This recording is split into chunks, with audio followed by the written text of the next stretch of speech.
Who are you?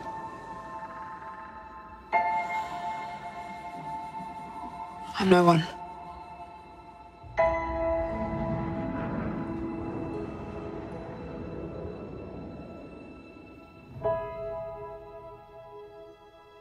Rey.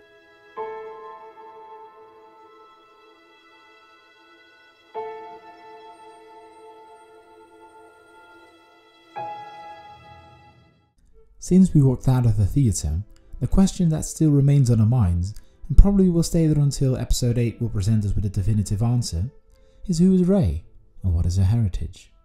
Until that day arrives, we as fans will let our imaginations run wild.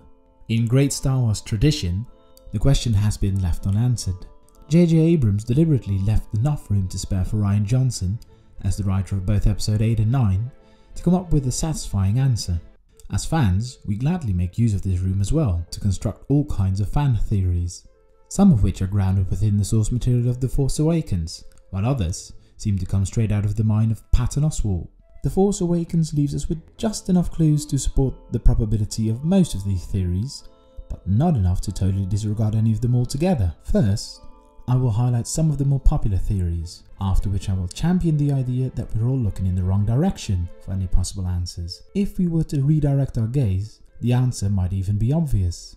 Watching The Force Awakens, intuitively the film seems to hint to a possible paternal relationship between Rey and Luke. Ever since the second teaser trailer, we were already gently herded towards this idea by Luke reprising his line of Return of the Jedi. The Force is strong in my family. My father has it, I have it, my sister has it, you have that power too. This already seems to indicate that, according to Luke, the main protagonist of The Force Awakens is not only Force sensitive, but also part of his family. Even one of the main criticisms against the film, the fact that it resembles A New Hope far too much, underlines this sentiment that the main characters of those films, Rey and Luke, share a lot of similarities. They are both left behind on a desert planet, they are both dreaming of faraway adventures, and they both have a connection with the lightsaber of Anakin. It passes down from Obi-Wan to Luke, and after having been in possession of Maz, it calls to Rey. The main problem with this theory is the fact that Maz makes a clear distinction between the people Rey was waiting for on Jakku and Luke. I see your eyes. You already know the truth. Whomever you're waiting for on Jakku, they're never coming back.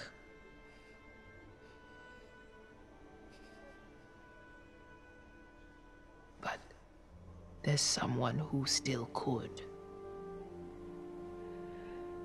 Luke. Since Maz states that Luke is not the person Rey was waiting for, this might imply that Luke is not her father. A possible answer could be that Rey was dropped on Jakku by different people, who would then turn out to be not her parents at all, which would mean Maz was simply telling the truth from a certain point of view. A certain point of view? The last compelling piece of evidence that suggests a strong connection between Rey and Luke is the moment during her final battle with Kylo Ren, where she successfully surpasses him in obtaining the lightsaber through use of the Force. Kylo, being a confirmed descendant of the Skywalker lineage, would indicate that her connection with the lightsaber might even be stronger. However, this particular moment could also be used to support another theory, as the lightsaber was in Obi-Wan's possession for many years. Could she be his granddaughter? Let's take a look at the most prominent clues. The outfits of Rey and Obi are quite similar. It's also remarkable that she spoke with a distinctive English accent, like Obi did, and it seems as if this was a deliberate choice, as another English-speaking actor, John Boyega, wasn't allowed to maintain his accent for his role as Finn.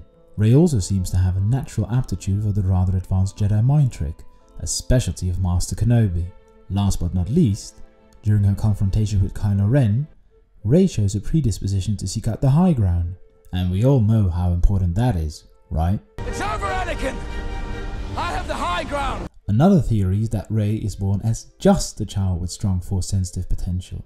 It's one that needs the least amount of explanation, especially considering the fact that there have been many examples in the past of Force-sensitive individuals that were born without any previous bloodline to explain their abilities. The Rey's level of Force potential does need some sort of explanation. That is why some theories take her as a person born out of the Force, and the next chosen one, just like Anakin was. Which would mean she was conceived immaculately, as in with the aid of midi-chlorians. There are of course many more batshit crazy theories on the interwebs. One of those that was going around was that she is the daughter of Han and Leia, but it was also the first to be shut down, as she would feel rightly cheated by the movie. Or is Rey a clone? This might be plausible, because there has been a reference to the preferred use of a clone army by Kylo Ren. She might be a clone of either Palpatine or Darth Vader. The latter would be a devastating blow to Kylo with his granddaddy issues. To wrap these theories up, I'll leave you with the possibility that she might be a descendant of Qui-Gon Jinn and Smee. After spending the night at the Skywalker residence, just look at the scene from the morning after and pay close attention to the reactions towards each other. Well, we all know what went on there. Being asked about this subject, Colin Trevorrow recently said, "We are going to make sure that the answer is deeply and profoundly satisfying." What exactly makes an answer to the question at hand deeply and profoundly satisfying? I believe that there are two important factors that contribute to such an answer. First of all, the answer must naturally fit within the existing Star Wars universe. All theories must adhere to this. That is why we're looking for clues in The Force Awakens. The most prominent place to look for clues of Rey's lineage is her Force vision. The main question surrounding it is whether the vision consists of images shown to Rey by the Force through the lightsaber, or might they be of a more personal nature? We've seen Luke at a location that is strong with the Force and receive a hint about his heritage, knowledge he already has within him. What's in there? Only what you take with you. Concerning Rey's Force vision, it could be said that she sees things that are connected to her and not necessarily to the lightsaber. Luke saw his own head in Darth Vader's helmet, which was rather symbolic. Rey, however, would literally see and hear parts of her family's legacy, namely that of Vader, Luke, Obi-Wan, Kylo and herself. That is why this factor leaves us with most theories still standing strong. Now, let's redirect our gaze and take a close look at the most important component. There's a certain symbolism to the moment when BB-8's map fits in the larger one of R2-D2. This reflects the fact that The Force Awakens is but a small piece of a larger puzzle. I believe this to be an indicator that we as spectators need not seek any possible answers and theories in what we know, but rather look at what's ahead of us and the story that has yet to unfold. As fans, we are inclined to construct all kinds of theories that would necessitate a follow-up film that for a large part consists of flashbacks or long-winded pieces of exposition, aka a story that works great as a theory, but is almost impossible to be told in movie format. At the end of the day, these fan theories are mostly about making fanboy dreams come true.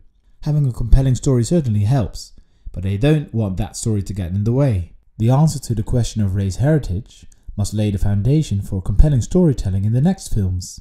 It must add complexion to the interactions with the characters that are actively present in a story.